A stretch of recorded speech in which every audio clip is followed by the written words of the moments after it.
you tired of the daily hustle and bustle, the endless traffic just to get your little one to a good school?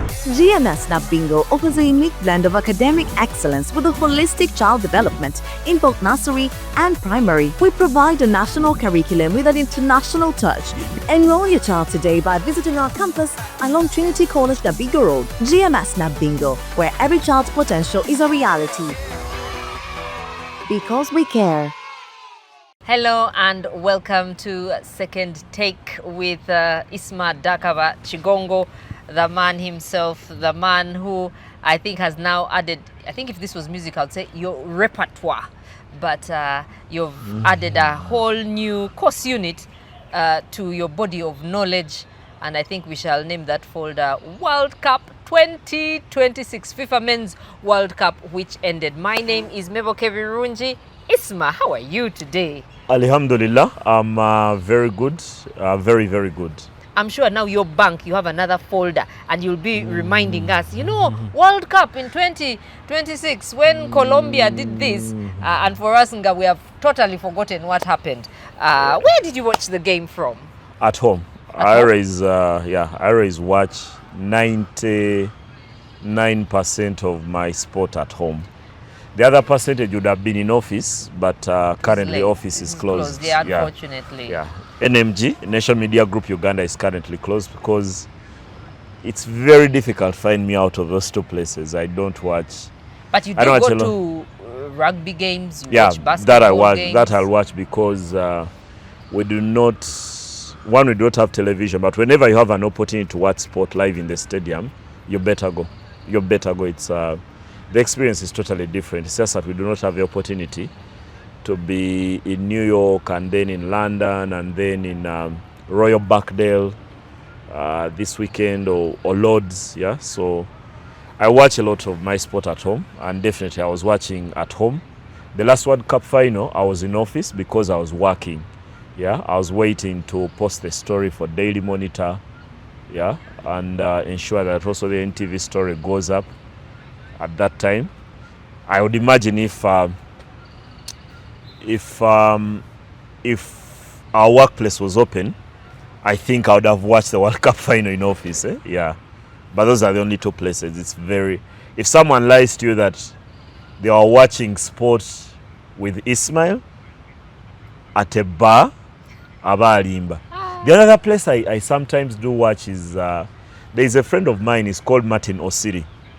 He runs a Chibandai, like it's called, in Luzira at stage 7. So sometimes I watch at his place.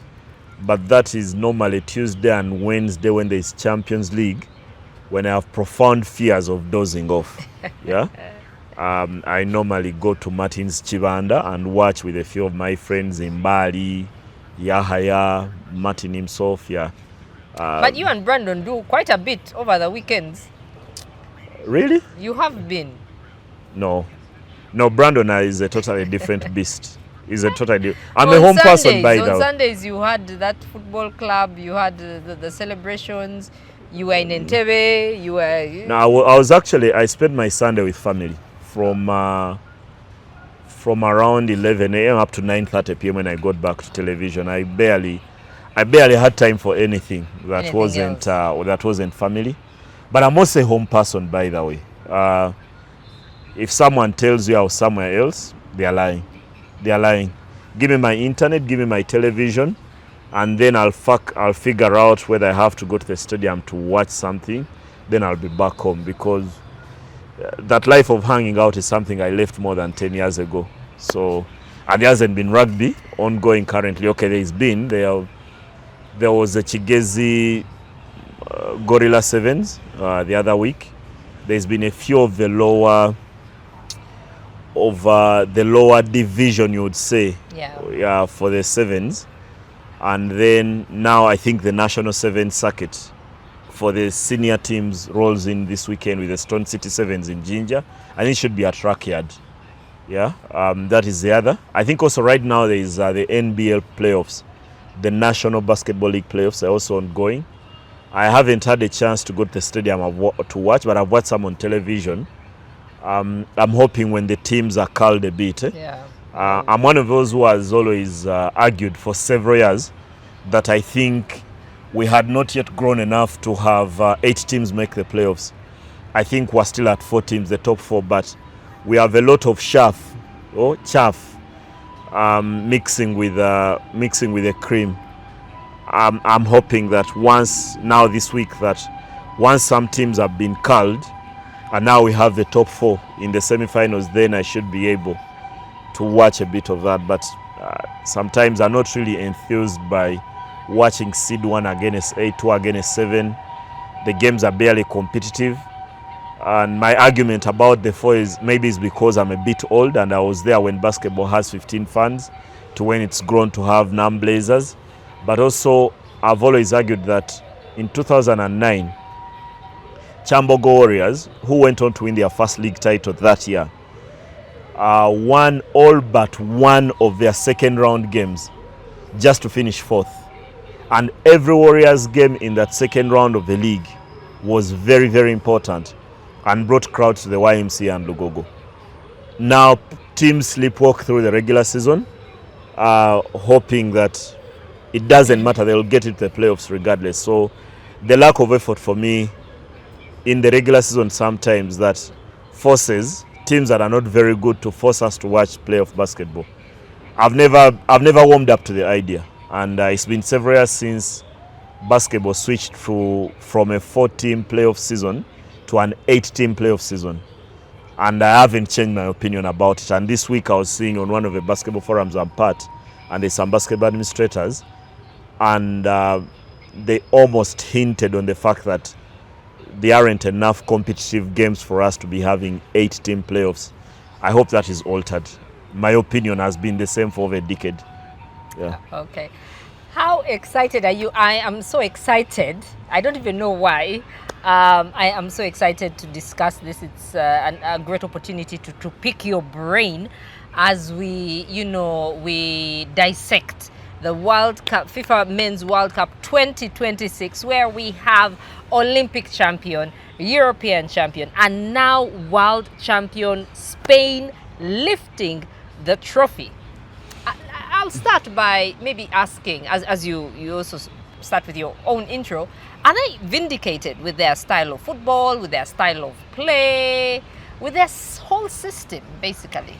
Yes, they are, and it's been built over a long period of time, because when they went out to hire a coach, they could have hired some of the more illustrious coaches, but they opted to hand the job to Luis de la Fuente, who had been coaching the bulk of his players from the age group competitions, because when he was coaching the under-17s, they won the Euros.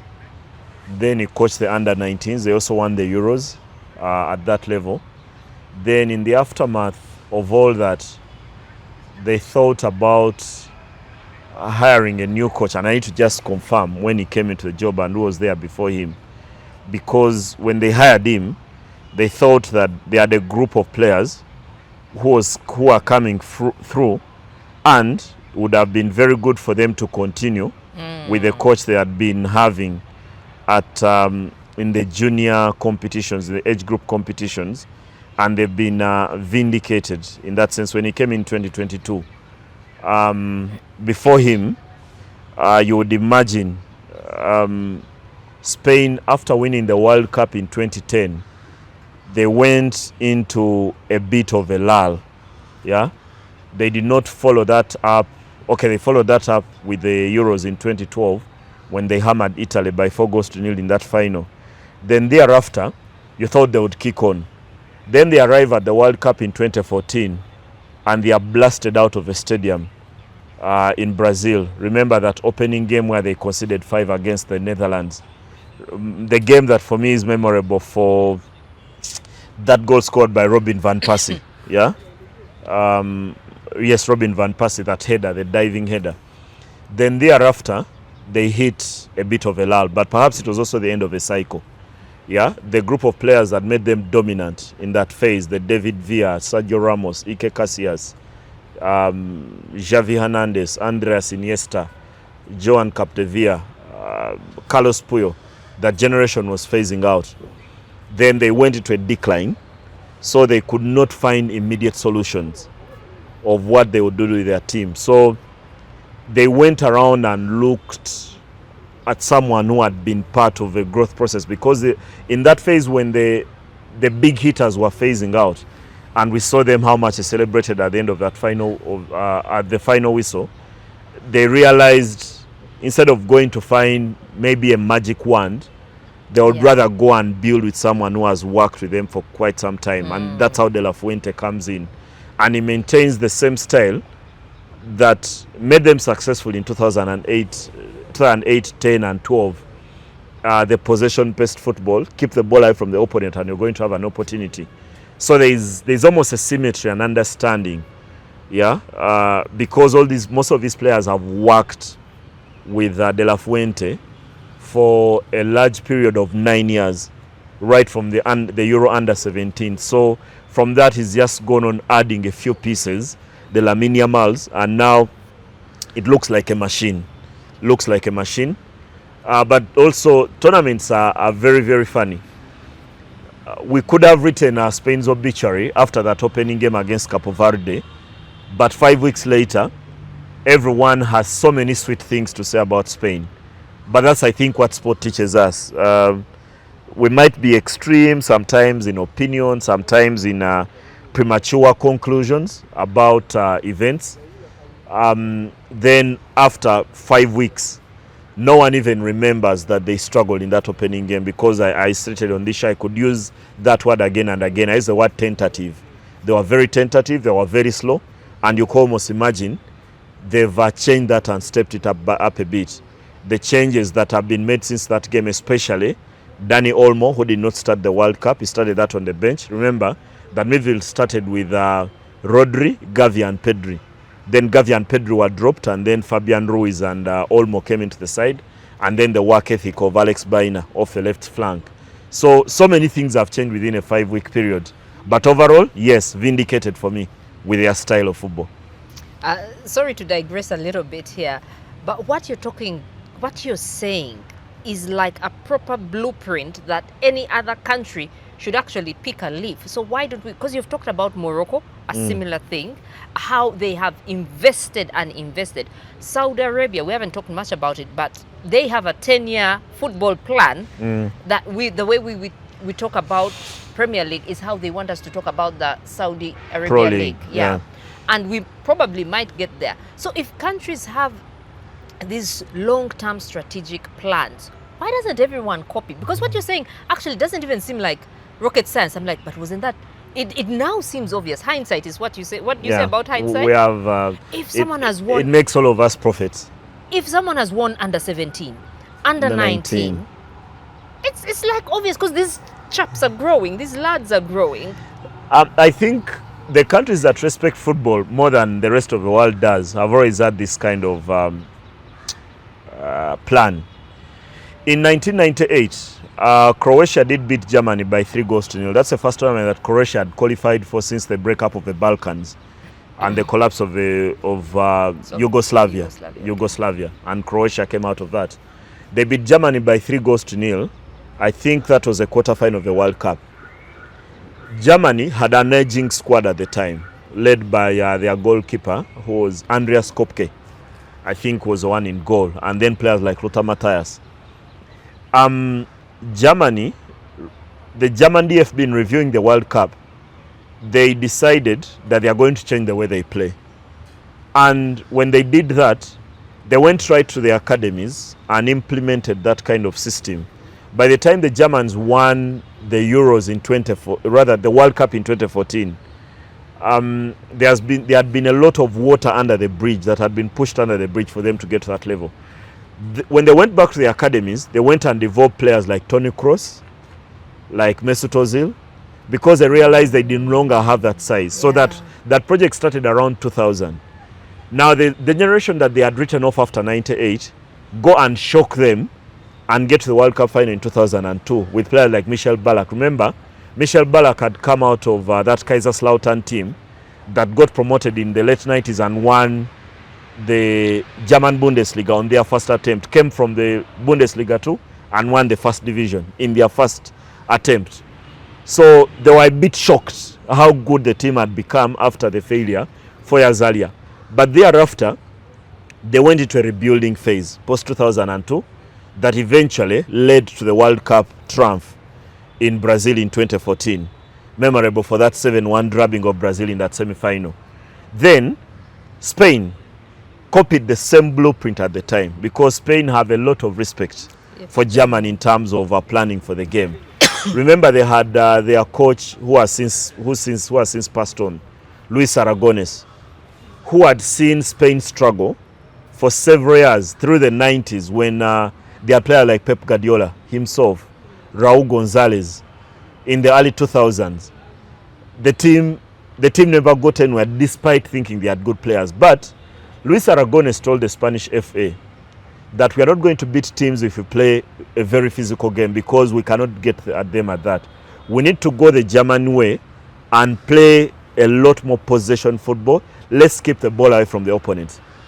While Aragonés was talking to the FA at the time, the Spanish FA, at the same time, a small team called Barcelona was hiring the greatest manager of his generation, Pep Guardiola, who believed in the same kind of system with players like Sergio Busquets, Xavi Hernandez, and Andreas Iniesta. So, in terms of symmetry, Spain are trying to implement a new plan that was introduced by Luis Aragonés when he took the job and eventually won them the Euros.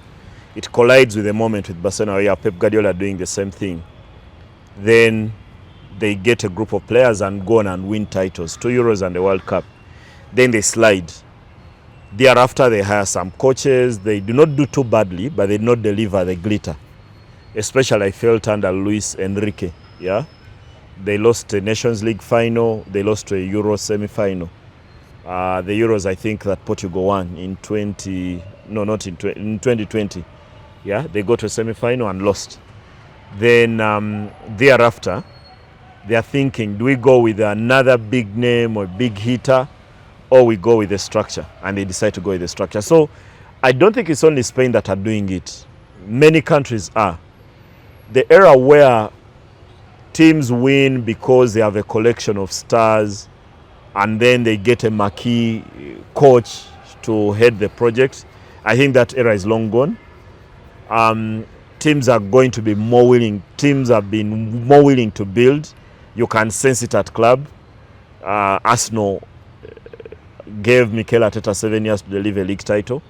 We've seen with PSG, they hired everyone until they said, Luis Enrique, do your thing, and got rid of the stars. After Neymar, Messi and Mbappe are gone, now they are irresistible in most of the competitions they play. So there's so many people at the top of the game in Europe who have realized that, of course, in the moment, it's not enough to say that you're building. I think it's very clear that today in sports, there are no shortcuts. Yeah, it's a bit like the journey to democracy. Yeah, you almost have to go through certain wars, and if you don't fight to protect that democracy, you may never have it. So Spain's victory is not by chance. It's not an accident. Yeah, because people might look back and imagine Spain arrived here by some sort of chance, especially if you have a very short-term memory that only goes back 5 weeks. If you're a goldfish who looks back on that goalless draw with Capo Verde as a yardstick of how good or bad the Spanish team are, then you're very wrong. There is an entire process.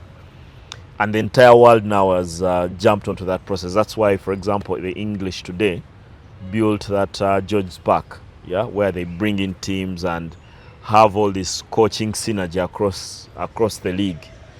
And it's great. I can imagine the kind of restructuring that Italian football is going to undergo. Ooh. Yeah, people always say Italy is the closest you can come to Africa in Europe. Yeah.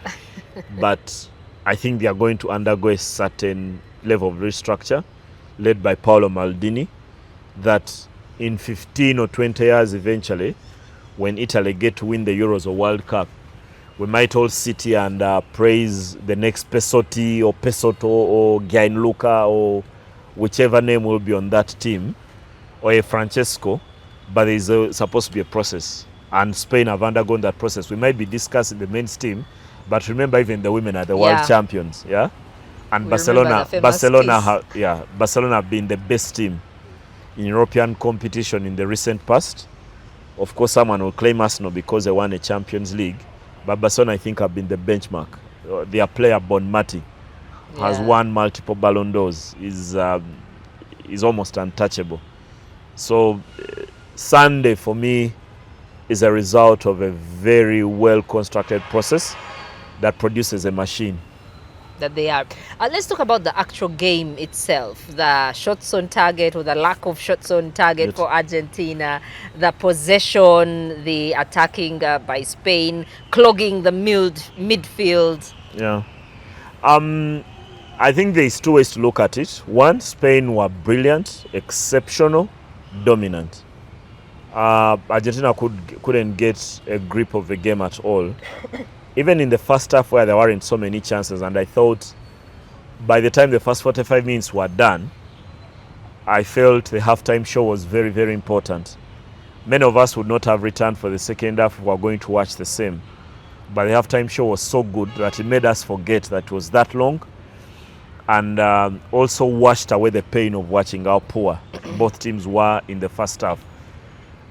Spain knew that they have to put their foot on Argentina's neck by keeping the ball, which they did, and had actually stated that while Spain had not been very good for most of the tournament, the manner in which they washed away France made me very, very scared about what was coming. And then we had all noticed they had been improving from that first game against Cape Verde. They had been improving throughout the tournament. They were better thereafter. The manner in which they put Portugal, the manner in which they beat France, probably the best game they had played. Then they went and topped that. Because that performance, that is the most lopsided or the most one-sided final, World Cup final I've watched in my lifetime. Even when France beat Brazil 3-0 in that final, Brazil were competitive for large periods before they were being undone by those two Zinedine Zidane headers. I thought Germany too were competitive in that final in 2020. They lost 2-0. And then the others have even been closer, 2006, 2010, 2014, which also needed extra time, 2018 between France and Croatia, then 2022, probably the most exciting World Cup final because the two teams were very balanced and then eventually ended 3-3. And then there was a penalty shootout. This is the most one-sided final that I've witnessed at World Cup level. That's how good Spain were, and that's how poor I thought Argentina were. They chose the wrong day to be second best because they've won games when they've been second best and pulled the shot out of the fire right at the end of games. But in this one, they never gave themselves a chance.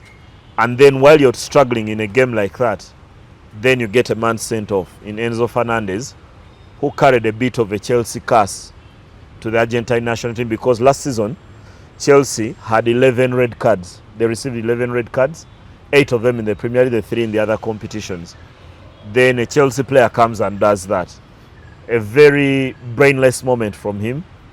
And in the end, there was only one deserved winner. If the game was played for an entire week, you'd still imagine Spain would have won by many more because Argentina retreated to survival mode for very long periods.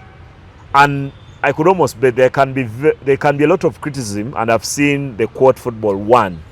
Yes, it won because you want the purists to win the game more than teams that are not pure in terms of the way they play.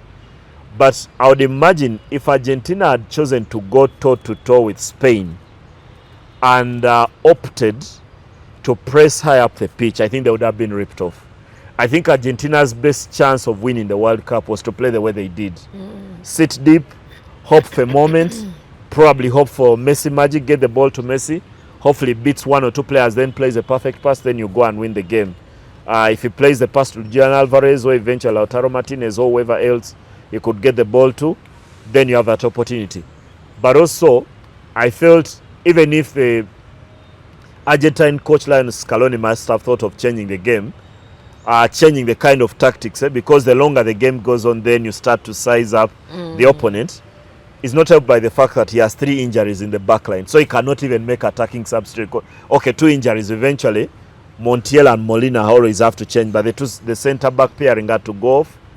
I think Lisandro Martinez had something in there. I felt something in his leg. And eventually Christian Romero. So he's already being denied substitutions that he could have made in the game. And on that day, I thought Argentina were laid bare. They were a bit like being stripped in the middle of a street at Times Square and asked to walk naked for the next 10 miles. That's how bad it looked on the day. Let's talk about the referee, the Slovakian referee. He disallowed a goal, but his first yellow card, I think, was in the 40th minute. Yeah. And it seemed, I was watching that, and I was like, but he's not helping the cause. You know, people think Argentina are favored. He didn't seem to do any favors. McAllister should have been booked earlier, don't you think? Maybe. One of the things I like, and I've stated this before, is that one of the things I like about how Argentina foul, and I'm not even a proponent for fouling, but I'm also not a purist. I like my football in several ways. If it's Mourinho, I'll buy it. If it's Pep Guardiola, I'll buy it. I don't want it to be one way. There isn't one way to skin a cat. One of the things that Argentina do so well when they are fouling, they dispute their fouls. You notice hardly a player fouls more than twice. Actually, the only player who fouled many times in this game, I think, was Leandro Paredes, who was eventually involved in that fight right at the end of the game with Gavi. You'll notice the next foul is from Tagliafico, the next is Romero, the other is Lisandro Martinez. So they ensure that none of them is on fouls. But I think we've just become too accustomed to discussing. I don't think the referee was bad on the day. Okay, let's talk about Williams' goal that was disallowed. There is a foul. There is a whistle actually before the goal goes in. Merino bags into Nicolas Otamendi and prevents Otamendi from getting to the ball. Because I was listening to the commentators. Actually, it does step on Otamendi. Actually, what biased I think many audience, and I could have been part of that, is that the analyst in the commentary box made a mistake by making a ruling, which you are not allowed to do when you're doing commentary and analysis. The analyst biased the entire world by saying, I do not see the foul. But actually, if you watch the replay again, and that's why I always tell people that, please, after all the emotions are done, go back and watch the game. Yeah? Actually, who is that? Mikel Merino steps on Nicolas Otamendi when he's making a run towards the ball and prevents him from getting to the ball before the ball goes to Nico Williams, and it was in Nicolas Otamendi's path. Then eventually the ball is... But before Nico Williams scores, the whistle had gone. The ref had whistled for it and called and chalked off a goal. I see our editor nodding his head because I watched it a number of times, and I have a challenge. Like all of you, I watch the game with a lot of bias. I watch the game with a lot of bias because I've stated, repeated, I want Argentina to win every game. I want Man United relegated. I want Arsenal to exist. Yeah, on the face of the earth. But also, I'm very extreme, by the way. But also, I am able, unlike many people, to detach my emotion and watch the game. Okay. Yeah? And I think there's a foul in the build-up. Luckily for me is that the referee whistles before the ball crosses the line. Had he not whistled before that, then there would be a proper challenge. Yeah? But he whistles before Nico Williams scores. Go back and watch a replay. You'll be helped. Okay. Can Messi live with his head high, and maybe where does Argentina go from here? Their coach was very emotional, crying in the post-match interview. Where does Argentina go from here? A very difficult question, because it's always premature to make long-term conclusions about football. People say a week is a long time in sport. It could even be a longer time in politics. If you support Bayern Munich, even 3 minutes is very long because they were winning the Champions League in '99 in the 91st minute before those goals by Teddy Sheringham and Ole Gunnar Solskjaer. Argentina have had a very, very good spell, I think, in international football. They've won multiple Copa America titles. They've got to 3 of the last 4 World Cup finals from 2014. A final that I regret for the contributions of Gonzalo Higuain and Rodrigo Palacio. Then were not very good in 2018 in Russia, bundled out by France. conceded 4, go to a final in 2022 and won, and go to another final in 2026. In terms of looking back on a career, you should be very proud if you've been part of such a team.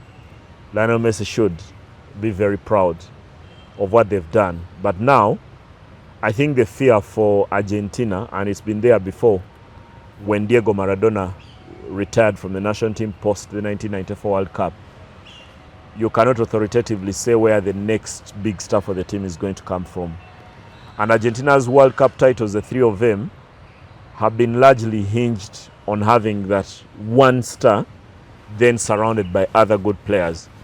Unlike a team, for example, like Spain, who have an avalanche, and it's not about the one star, it's the team.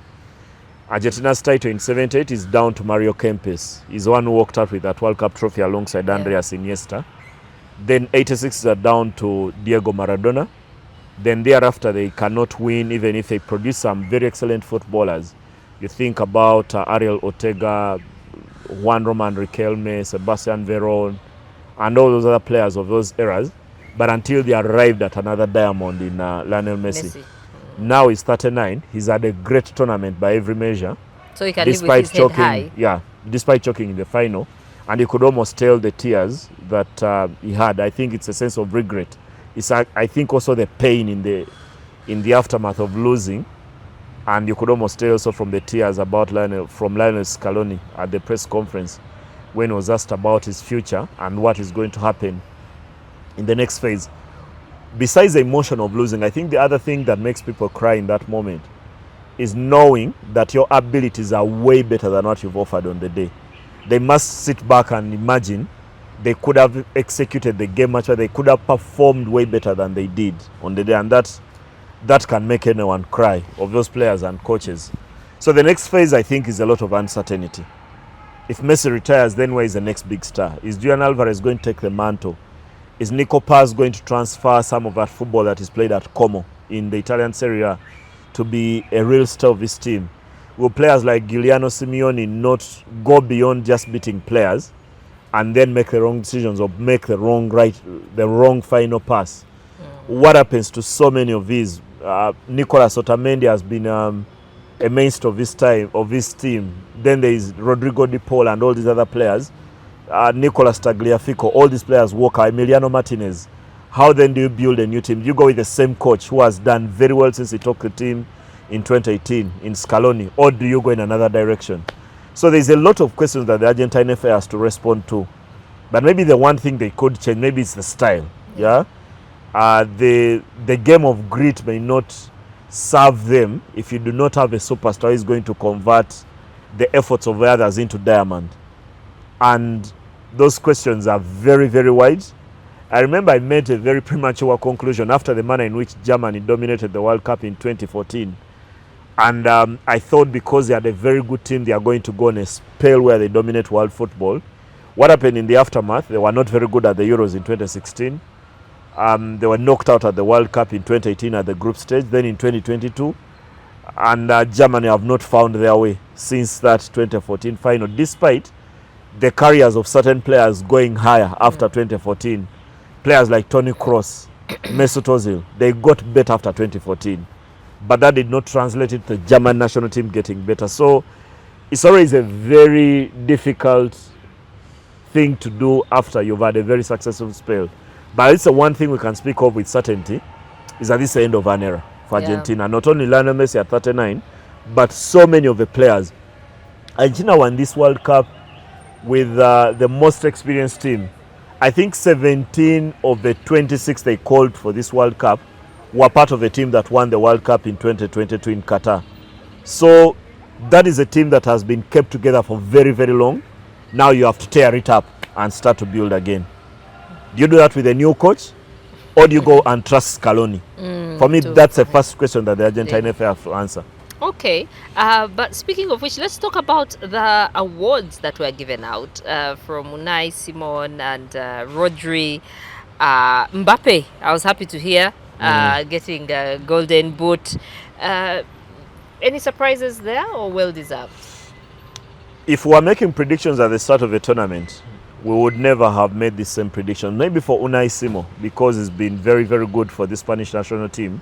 And by the time they won the World Cup final, that was their 38th match in a row unbeaten for the team. But I don't think we would have made, because if you ask me, okay, let's first, maybe the top, let me start with the one that was a bit obvious.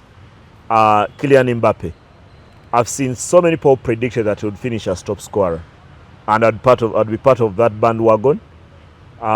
Eventually, the numbers, I thought he could get even more than he did, because he finished on 10, becoming the first player to score double figures at the World Cup since Gerd Müller did it for West Germany back in 1974. So it's been a very long time, but he's also the first player to win the Golden Boot at the World Cup twice, because he also was top scorer at the World Cup in 2018, which the French won. So he's an exceptional goal scorer, and he's already the record goal scorer of the World Cup at 22 goals in his World Cup history, and having surpassed Lionel Messi as the greatest scorer in the history of the World Cup. Sometimes it's even frightening how high Mbappe will jump. I've stated repeatedly on this show that I think by the time he walks away from the World Cup, he'll be the greatest scorer in the history of the World Cup. But statistically, he will be the greatest. For him to get 10 in this tournament, and I think he should have scored more, it's just, he could still go higher. He's 27 now, so in time for the next World Cup, he's 31. If you hope there aren't many injuries in the next 4 years, then he's in that perfect shape, befitting that he won the Golden Boot. The other were all Spanish, because there is Unai Simon, who won the Golden Glove, conceded 1 goal throughout the World Cup. Statistical word, if you're a goalkeeper and you've kept as many clean sheets and your team has won the tournament, it's very difficult to look beyond Unai Simon. Then there is the award for the young player of a tournament. None of us would have picked Paul Kubasi as the winner of that.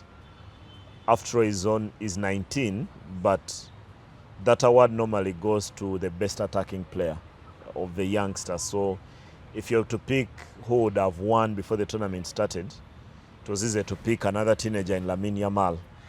In the end, Yamal has not had a great tournament. He hasn't been too bad, but hasn't been as good as all of us know his talent can be. So eventually, Paul Kubasi wins that, and the stats are mind-boggling.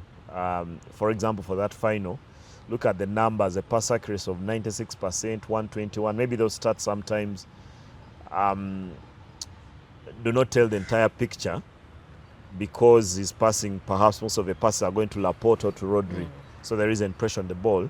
But the number of clean sheets, I think they kept, give him an edge over all the other teenagers that many of us expect would terminate the tournament, because we had spoken about Ibrahim Mbaye for Senegal. We had spoken about some Mexican under-17 kid who did not get a lot of playing minutes when the World Cup eventually started.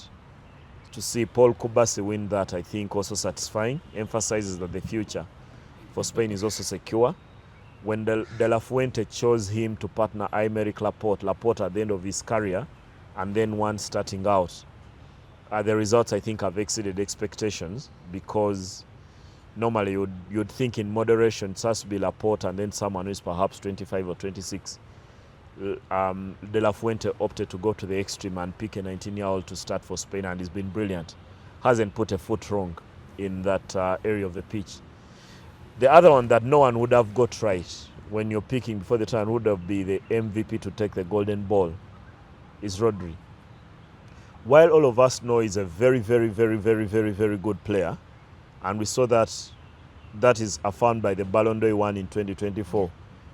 Only people at Real Madrid don't agree, because they think Vinicius should have won the award or someone else. Madrid have this self-righteousness about them that they should have all these awards, but the kind of influence he's had on the tournament has been a statement to emphasize that he's fully recovered from that ACL injury that he suffered at City, and all of us saw his performances decline over the past 18 months.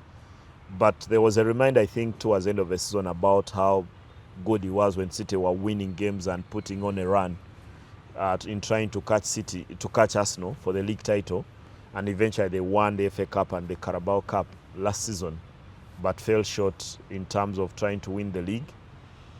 But he came into this time, I think in the earlier rounds we didn't notice as much, but when push came to shove in the games that mattered in the knockout stages, Rodri, I think, was the key man, the central, the fulcrum of that team, the linkage between the defense and the attack, the one who kept the team ticking boxes throughout the game.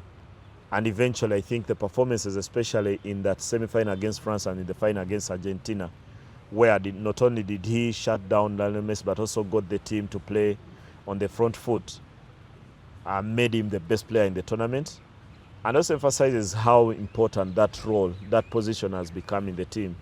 When we were growing up, it was just about maybe Didier Deschamps, for example, played there for France in '98. Yeah. And all the other players we knew before that, Emerson, Odunga, for example, the former Brazil captain in 1994.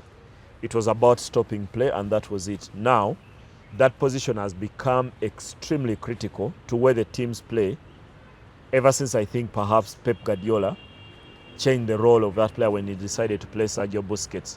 You're not only the first option in winning the ball, but you're also the first point of attack, the focal point of the attack. Because when you decide to play front, all the team is on the front foot immediately. And now this has produced so many others, Xabi Alonso and several others who have excelled in that position, have made it the biggest position on the pitch. That's why perhaps today, those players who play in that kind of position or role go for the kind of money they are being paid. You look at Declan Rice and Elliot Anderson, for example, in England. Such players have become very critical to what teams do, or the value of N'Golo Kante. Yeah. There was a phase when N'Golo Kante was winning a league title every season, from Leicester to Chelsea. Where he goes is where the league title goes. Then eventually won the World Cup in 2018. So Rodri, I think, reaffirms the importance of that position. I remember I thought I'd celebrate so much in 2006 when Fabio Cannavaro won the Ballon d'Or, because I always felt defenders deserve a lot more credit. Eventually I did not celebrate as much as I should have. But in the case of Rodri, what a player. What a player. He's almost unavoidable when you're handing out awards, and befittingly wins the MVP. I thought the only rival to him for that Golden Ball or most valuable player was Lionel Messi. And eventually, because Messi was poor like the Argentine side in that final, then it had to be Rodri to win that. Okay, let's talk about the halftime show. We can't leave without talking about it. You said you thought FIFA were breaking their own rules. I don't think they broke their own rules, because the rules of the game that where FIFA custodians state that there will be a halftime break during the game, which is 15 minutes, and that rule has never been changed. Okay, so we have Justin Bieber, we have Tom Cruise. Of course, we knew Shakira and the Ghetto Kids would be there. Madonna had been announced recently, but we didn't know about Ronaldinho and Ronaldo. Yeah, good to see them in good health. Ronaldinho still looks in very good shape. Perhaps it's down to the football he was playing in jail, in the period when he was jailed. Unfortunate incident in the end. Then good to see Ronaldo, the best number 9 I've ever watched. Past, present, and future. It will take something. Maybe the closest I've come to seeing a striker that good is Luis Suarez. But Luis Suarez was a lot more than a number 9. His ability amongst the forwards is obscene. That pit bull from Uruguay is sort of something different. But I thought, even I, who would have criticism for the halftime show, because FIFA broke their rules, the rules are totally different, it was very welcome, because at that point the game was so poor, and the biggest entertainment we had found was that halftime show. For those who lived in, and I like that FIFA segmented and ensured that all audiences were catered for. For those of us who watched Mama Don't Reach, Don't Cry For Me Argentina. Yeah. Madonna. Those who watched Madonna in her prime in the 80s when she was number one. It's actually Papa Don't Preach. Papa Don't Preach. Oh, sorry. Papa Don't Preach, yes. The 80s. Then you also take care of Shakira, the Shakira generation, which is the early 2000s when hips did not lie. I think now hips do lie quite a bit. Then, of course, you have a bit of Justin Bieber. People who are younger than me. Then you have even BTS, who is exactly Gen Z, the pop group of 6. yeah, of the 6 boys. How who could did I forget? BTS. Robbie Williams. Yeah, Robin Williams, even Nicole for those. Scherzinger, and the other person I didn't quite know, but that is out. Paula Robbins, one of the biggest Latin American musicians. Oh yeah, because I think she's. But yeah, Robbie Williams was huge back in the day. Yeah. I hadn't seen his name up. So you've got to give a lot of credit to the entertainment director at FIFA. Yeah. They had to take care of multiple generations. You have Robin Williams, you have Madonna. That's the same generation that enjoys that kind of music. You have Nicole Scherzinger, Justin Bieber, right around the same. Nicole Scherzinger broke through before Bieber, of course. Bieber broke through as a 14-year-old. Then you have BTS, yeah, for the much younger generation. Then you have Burna Boy for the African audiences. Then you, of course, Shakira. And then you have the ghetto kids. These days, every video has a bit of dance. Yeah. I don't know whether younger people, if they went to a concert and sat down to listen to Phil Collins play piano, like a certain generation would, or Celine Dion, they wouldn't be dancing, just a piano and the vocals. They would enjoy as much. So you include the ghetto kids with the dance and that elaborate color. And for those who don't like music, there was Mission Impossible. Yeah, there was also one of the favorites, Tom Cruise. Yeah, there was a lot of effort and craftiness put into that. So, but while watching, I kept on thinking, how much is FIFA paying each one of these to be part? Jennifer Hudson, my. Yeah, she did the national anthem at the start, the US anthem, and then there were other musicians who did the Spanish, and then the orchestra that did the Spanish national anthem, and then the Latin American musician who did the Argentine national anthem. I was wondering why they didn't sing it here, but you've said orchestra. Now, maybe the next phase is the place of music in sport, because FIFA are the most powerful and the richest organization in sport.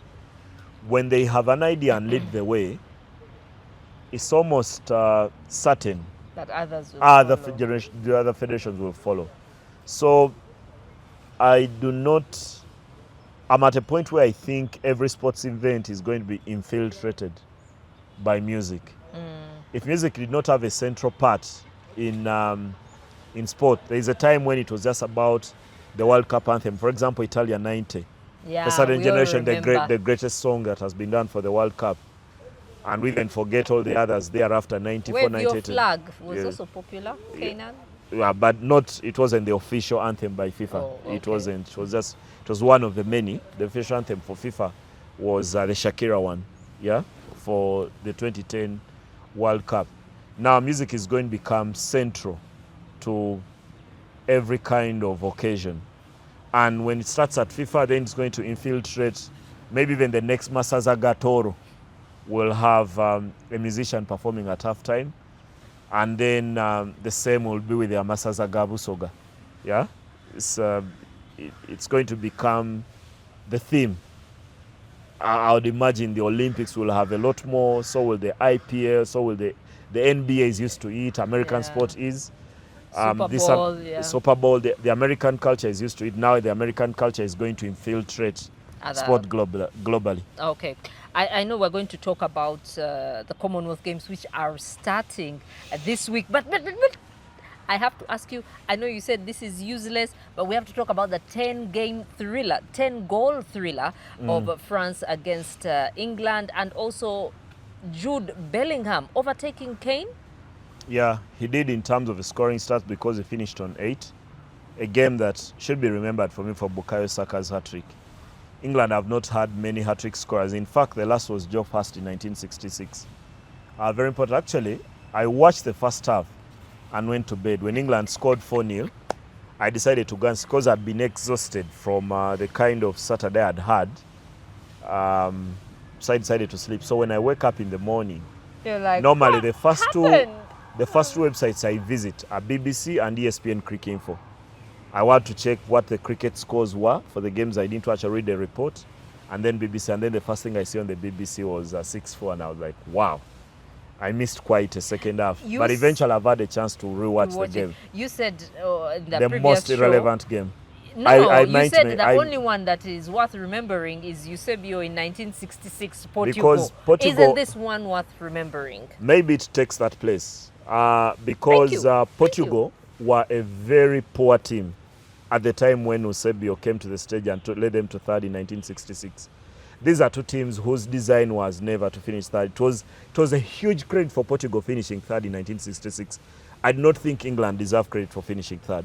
Okay. I don't think they do. The most relevant game brought the biggest entertainment. Sometimes it's walking into a place you might think of is a dungeon, then you find a very beautiful woman in that place. This is what it felt like, I think, for many.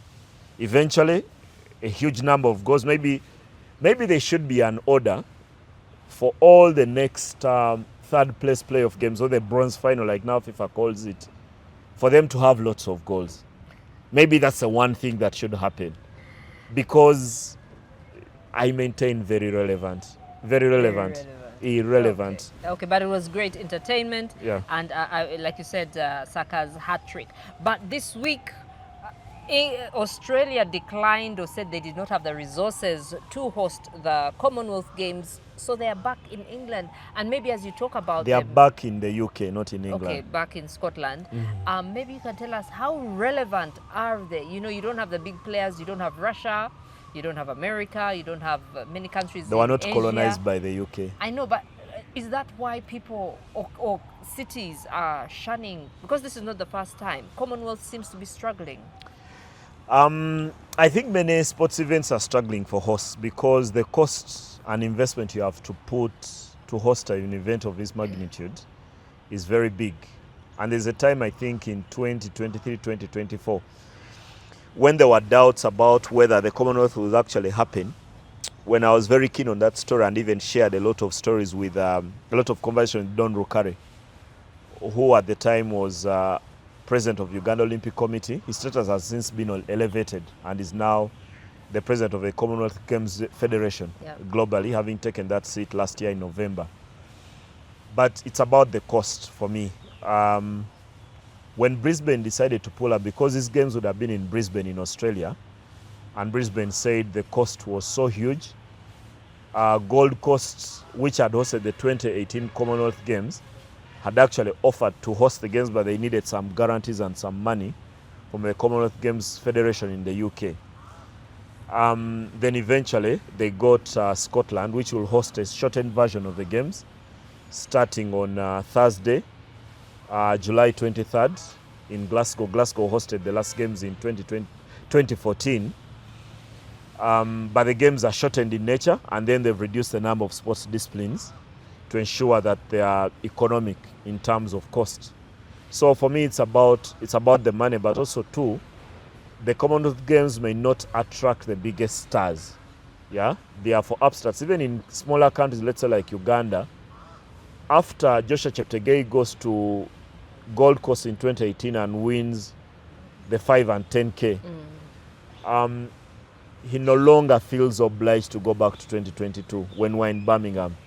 Then after that, Jacob Kiplimo goes there and wins the double in Birmingham, then has no obligation to go to Glasgow.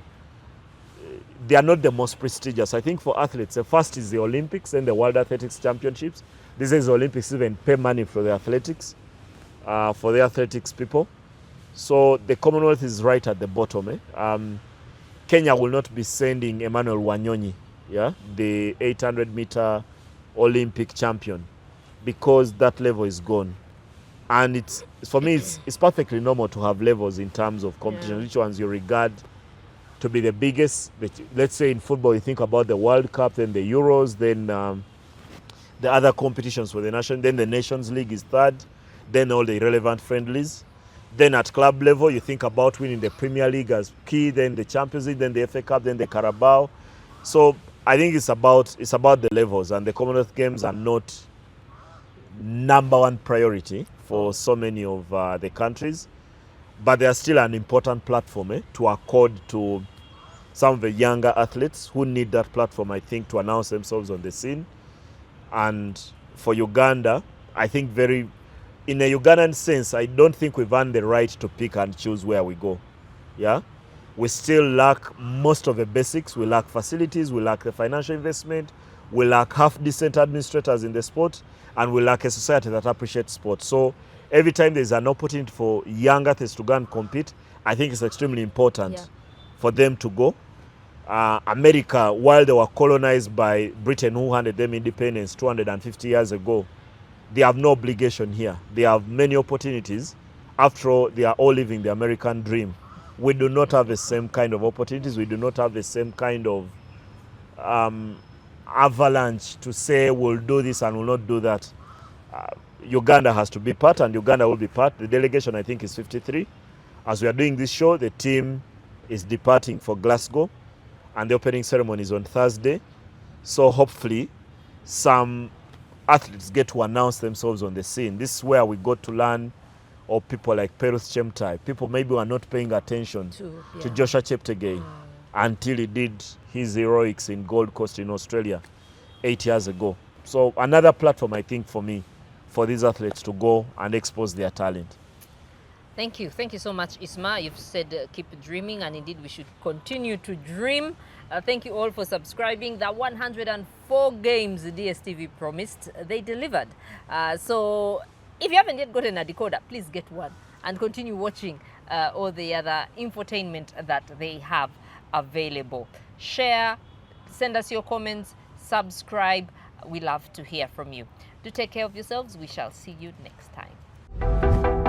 Are you tired of the daily hustle and bustle, the endless traffic just to get your little one to a good school?